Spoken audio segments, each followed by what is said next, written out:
Okay, so we had tried to draw this one in class.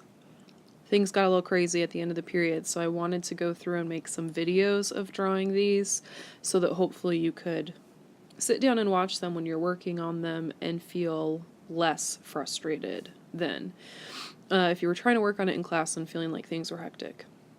So I'm going to go ahead and plot those 3 points again. So we have the point 0, 0, 1, 2, and -1, -2.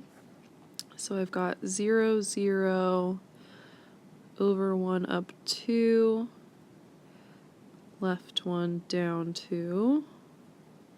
Sorry it's sloppy, I don't have my stylus. So we've got this one, and this one completely done. So to me, that's the easiest part of these. That's where I would normally start, is just plotting points. And then you have to start to recognize what the other information is that they're giving you. So we know that we find, I'll do blue, we know that we find horizontal asymptotes when we plug in negative infinity and positive infinity. So when we find those limits, what we're really finding is a horizontal asymptote. So that means that we have two horizontal asymptotes here. We have one at -1 and one at +1.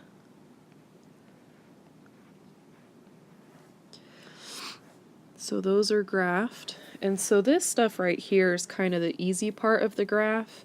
The stuff that's a little bit harder is just making it like fit, the rest of it fit and making it make sense. So when we say that f of 3 has a non-removable discontinuity, that means that at 3 we can either have a jump or we can have a vertical asymptote. It's totally up to you which one you want to have. I think what had made the problem difficult in class is we'd chosen a jump, and I chose a bad place to put the jump. So I'm going to go ahead and draw it this time doing a vertical asymptote, because I think that it will make more sense. So I'm going to draw a vertical asymptote at 3.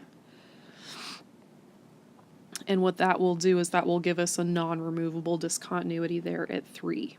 So I'm just going to say that whatever I do, I'm going to connect these points, and I'm going to follow that asymptote up here. And so I've taken care of that. There's a non-removable discontinuity. At -4, there is a removable discontinuity, so that means that we have to have a hole at -4 for the x-coordinate. So I just want to make sure that I'm going to follow my, I need to go back and erase this. I'm going to follow my horizontal asymptotes correctly. So we had, as x goes to negative infinity, so on the left we have to follow the horizontal asymptote at -1. I'm going to do pink so my graph looks like I'm connecting it. So I'm going to follow this, take this up, and then follow it for -1. All right, and then the other side of the graph has to follow it to +1. So I'm going to go ahead and here's +1, there's my other horizontal asymptote, and I'll go ahead and make it just connect there with that vertical asymptote. Okay, so I just took care of those two. I had drawn them in blue, but I hadn't actually graphed them yet. So now I just need to do that last part where we say that at -4 there's a removable discontinuity, so I need to have a hole at the x value of -4. And so right here there would be a hole on the graph.